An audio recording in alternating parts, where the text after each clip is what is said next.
Well, Australia has recorded its highest increase in public debt in the developed world. OECD data shows the gross public debt has increased from 15.2% in 2004 to 57.9% in 2024. With more on this, joining us live now is economist David Bassanese. David, thanks so much for your time. They seem like pretty big numbers. How worried should we be about these growing debt levels? Look, you're quite right. I mean, look, Australia used to be a low debt country, a standout low debt country. In fact, we had zero net debt for a while there. Certainly from '04, that was a period of the commodity price boom. We were rolling in surpluses.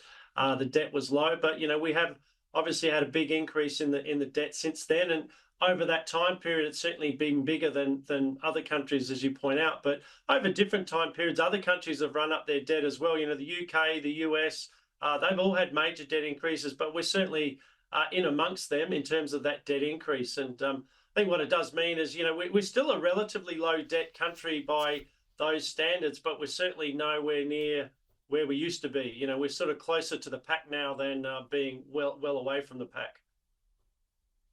David, while I've got you, I wanted to ask your expectations around next week's budget. Do you expect we'll see a bit more bad news contained in some of those revised forecasts, which will be, of course, factoring in a lot of the instability we're seeing surrounding global tariff wars, etc.?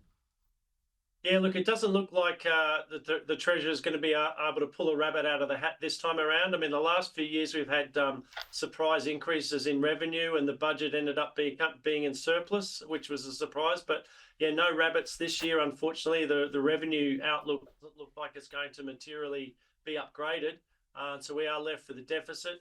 And, it's the slow growth of the economy. It's the ongoing weakness of commodity prices that are driving it. Obviously, there's been a few special factors with the extreme weather events we've had. But, we do face a situation at the moment where we've made a lot of commitments in terms of social spending.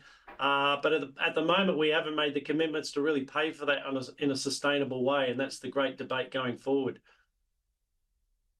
David, the Treasurer Jim Chalmers acknowledged yesterday that by delivering a budget on the eve of a federal election, the economy will, of course, be front and centre, that this is going to be an election fought on economic issues.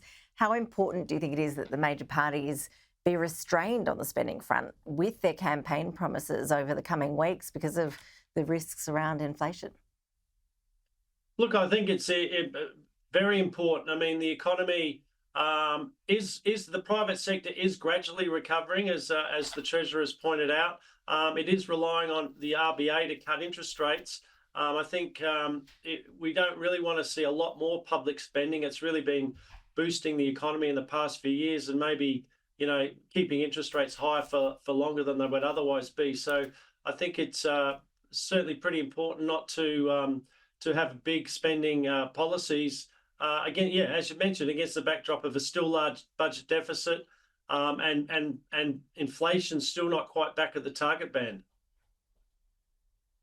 David Bassanese, really appreciate you joining us. Thanks so much for your analysis, and no doubt we'll hear from you again soon with the budget due to be delivered on Tuesday in Canberra. And of course, here on Sky News, we'll have full coverage of all those numbers for you on the day. Thank you.